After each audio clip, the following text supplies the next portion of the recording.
Assalamualaikum warahmatullahi wabarakatuh. Waalaikumsalam warahmatullahi wabarakatuh. Kita berjumpa lagi di channel Catatan Perjadin. Catatan perjalanan dinas saya kali ini ada di Kabupaten Pamekasan, Jawa Timur. Kali ini saya akan ngobrol panjang ini kayaknya dengan pengelola informasi di Kabupaten Pamekasan, dengan Pak Imam Wahyudi. Betul. Saya biasa panggilnya Pak Yudis ya.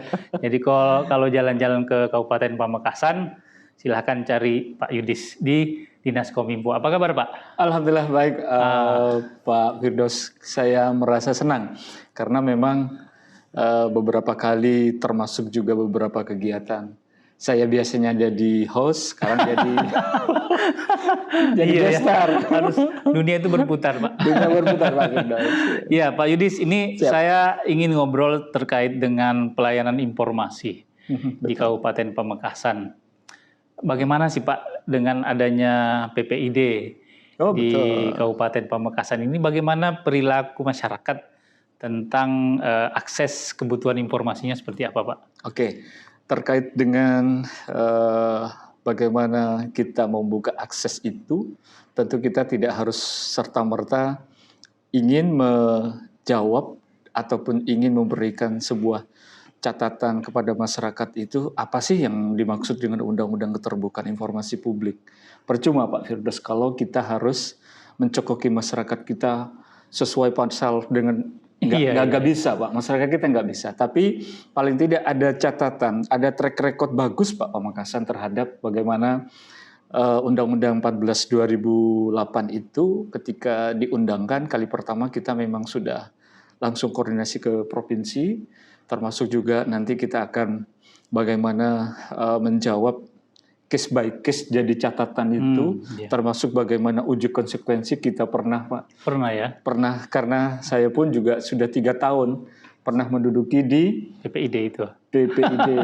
Luar biasa Pak, sentuhannya biasa. ke masyarakat, sentuhannya kepada penerima informasi, termasuk juga dalam hal ini paling banyak sih Jawa Timur ini paling banyak sengketa informasinya nomor 3 Pamekasan loh Pak Firdaus. Baik. Nah, Pak ini Pak Yudis, tentu akses informasi itu kan erat kaitannya dengan perilaku masyarakat. Betul. Biasanya seperti apa sih? Apakah mereka biasanya datang ke sini sudah tahu prosedur mengakses informasi atau hanya sekedar datang ke PPID gitu? Kalau dari pertama memang datang Pak, tidak tahu prosedurnya bagaimana, tidak tahu SOP-nya bagaimana. Tapi lambat laun saya masih ingat waktu itu tahun 2017 saya menduduki dikasih pengelolaan informasi dan dokumentasi Pak Firdaus. Ya ujuk-ujuk kita step by step Pak untuk bisa mengingatkan masyarakat, memberikan edukasi, tidak langsung serta-merta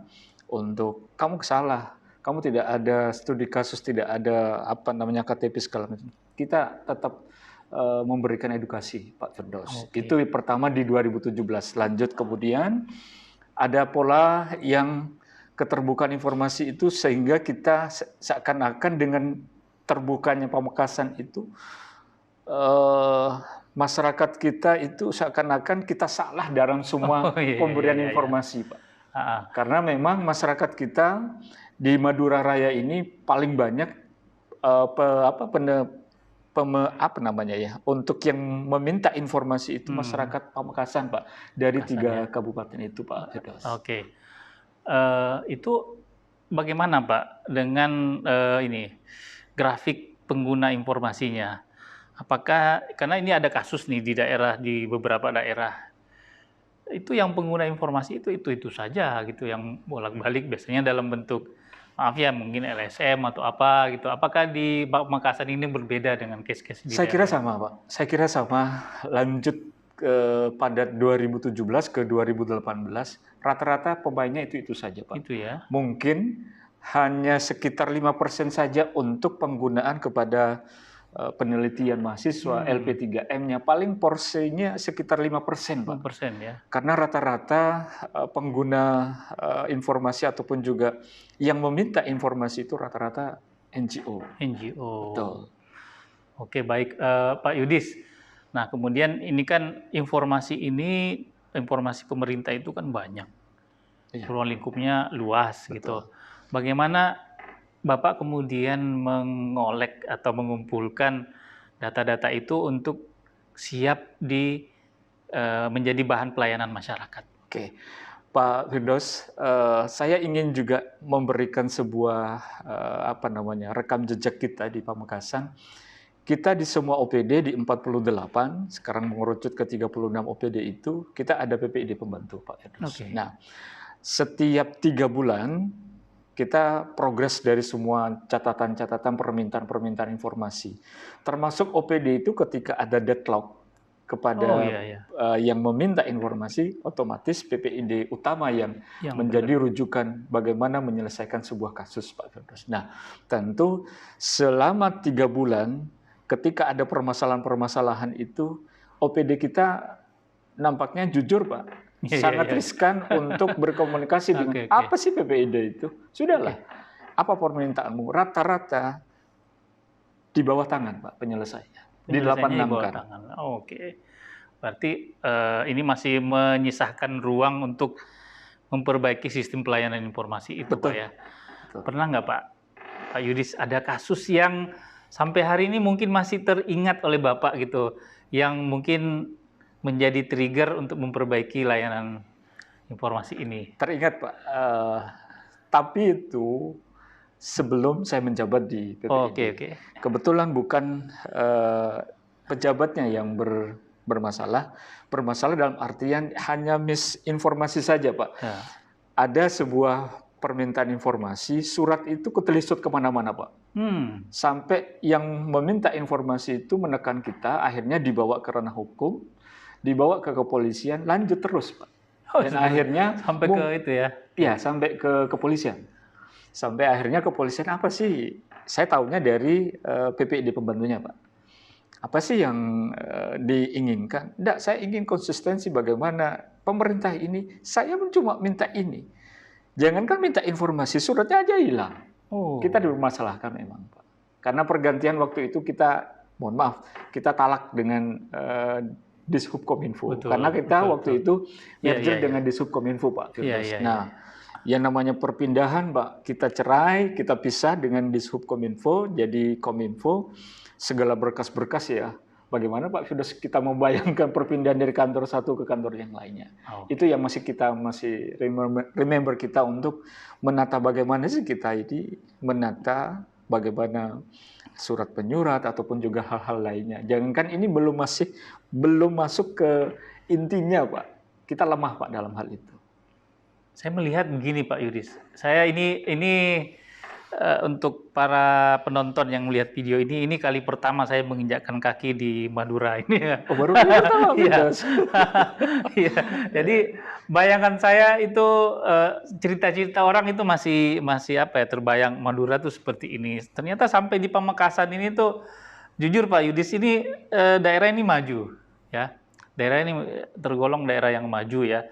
Artinya dari segi infrastruktur, pelayanan publik itu sampai di kantor dinas Kominfo ini termasuk yang salah satu yang terbaik lah yang pernah saya kunjungi. Gitu. Yang benar, Pak. Benar.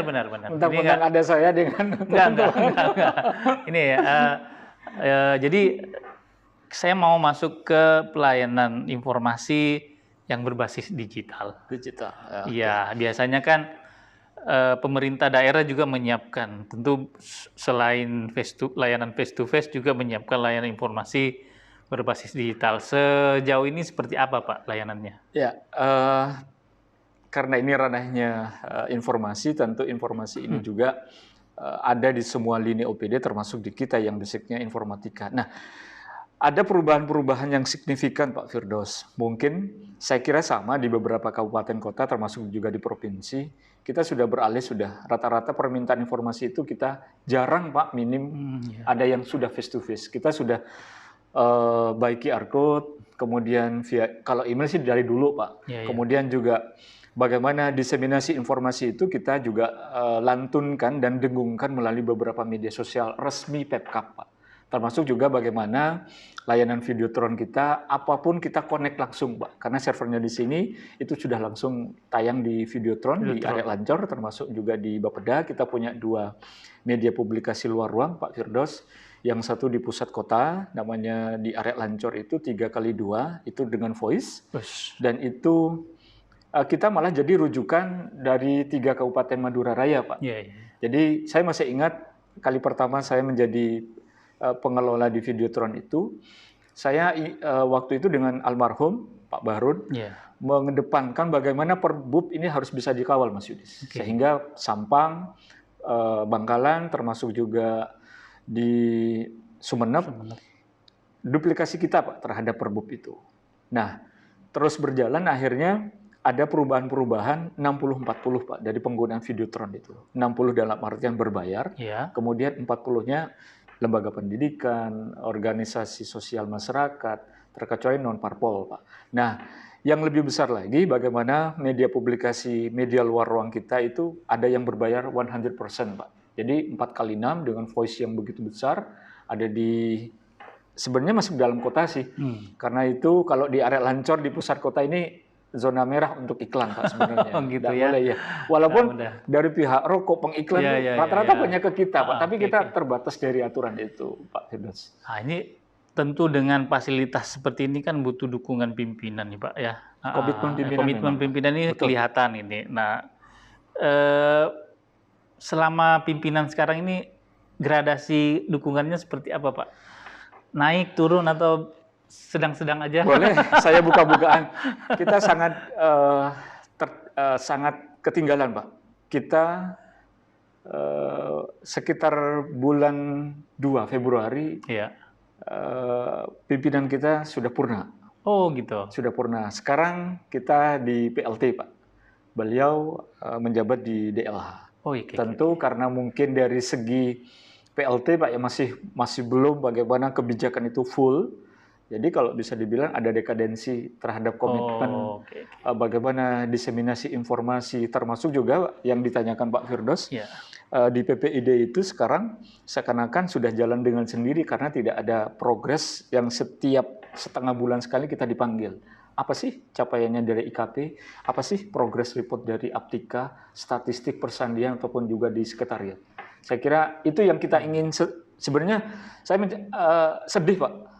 Sedih dalam 2 bulan ini karena kita masih belum punya Bapak yang sesungguhnya. Saya sih optimis selama Pak Yudis masih di Dinas Kominfo, semua bisa berjalan lancar. Amin, gitu, amin, ya. Amin. Nah, terakhir mungkin nih Pak Yudis, ini kan menjelang hajatan demokrasi kita nih ya, pemilu 2024. Bagaimana aktivitas pelayanan informasi menjelang pemilu ini? Tentu ini kan Pamekasan ini di Jawa Timur termasuk daerah yang diperebutkan oleh para kontestan. Gimana, Pak? Jujur memang banyak sekali, Pak. Dari pengguna informasi itu bahkan di Tapal Kuda Jawa Timur sudah masuk ke kita. Baik itu untuk menggandeng Kominfo sendiri dalam hal diseminasi informasinya, termasuk juga kadang breakdown dari atasan, dari bupati, sekda, harus dikawal. Selagi itu pimpinan yang breakdown ke bawah, kita tetap kawal, Pak. Tetapi ada batasan-batasan di kita, seumpama pimpinan kita lupa, kita ingatkan bahwasanya kita ada di pemerintahan, yang pemerintahan itu harus netral, Pak. Betul. Saya kira banyak, Pak, baik itu dari media sendiri, yang media-media ujungnya itu bawa nama partai, bawa nama kontestan, capres ataupun dan segala macam. Saya kira banyak, Pak Firdaus. Dan kita sudah sampaikan kalau dari media luar ruang, baik itu Baliho, Pak Firdaus, termasuk juga kita juga mengelola lembaga penyiaran publik lokal, Pak Firdaus. Ada radio ya. Radio itu, dan saya sendiri yang memang separuh jiwa saya itu masih di radio. Sehingga bisa dikatakan dalam hidup saya itu ada filosofi saya dengan istri saya. Kalau Mas itu my heart, my soul, my voice katanya. Kalau di radio. Jadi radio itu buat saya hati, jiwa dan raga saya di radio. Makanya ketika ada beberapa permasalahan-permasalahan coaching klinik terhadap informasi, saya terpanggil, Pak. saya terpanggil bagaimana sebenarnya sejatinya Pemkab itu bisa mengatasi, tidak harus sekda, tidak harus kepala dinas, paling tidak level terendah. Government public relation-nya di tingkat bawah, Pranata Humas dikedepankan. Ya karena memang tupoksi kita, jajaran kita di birokrasi harus tunduk ke atasan, mau tidak mau ya kita sesuai dengan apa yang diperintahkan kita laksanakan. Pranata Humas harus jadi garda terdepan. Betul. Dalam menyiapkan informasi, menyampaikan informasi kepada masyarakat. Dan itu tidak jalan. Itu dia. Ini PR yang perlu diselesaikan nanti oleh Pak Yudis dan kawan-kawan di Dinas Kominfo. Saya senang sekali perjalanan dinas kali ini bertemu dengan beliau ini. Ya. Banyak kesan ini yang tidak muncul di video ini, tapi nantilah saya cerita di video. Tapi saya kalau boleh, kan kalau di sepak bola Mas Afwan, Pak Firdaus, saya boleh dong counter attack ke Pak Firdaus, saya boleh nyerang juga dong. Apa nih Pak? Apa nih? Kenapa ujung-ujungnya seorang Yudis bisa menjadi sprint partner di podcast? Iya banyak bocoran nih Pak, nggak perlu Bapak tahu nih bocorannya dari mana. Yang jelas hari ini saya senang bisa ngobrol dengan Pak Yudis. Alhamdulillah. Kita masih banyak waktu Pak Firdaus. Banyak waktu. Kapan waktu? Ada lagi waktu besok sampai Jumat. Ini to be continued? Bisa. Nanti kita bisa ngobrol hal-hal di luar Kominfo, bahkan kita bisa. Saya ingin sekali mengenal kultur Madura lebih jauh di video-video saya berikutnya. Saya nanti ingin ngajak Pak Firdaus, Mas Afwan ke kulineran, Mas. Sembari juga podcast juga di outdoor. Ya, boleh kita lakukan. Oke, Sobat Perjadin, kita sudahi dulu video kali ini. Kalau Anda masih penasaran, tunggu video saya selanjutnya. Dan jangan lupa subscribe, share, dan like channel ini. Terima kasih juga untuk Pak Yudis. Sama-sama Pak Firdaus. Sekian, wassalamualaikum warahmatullahi wabarakatuh. Waalaikumsalam warahmatullahi wabarakatuh.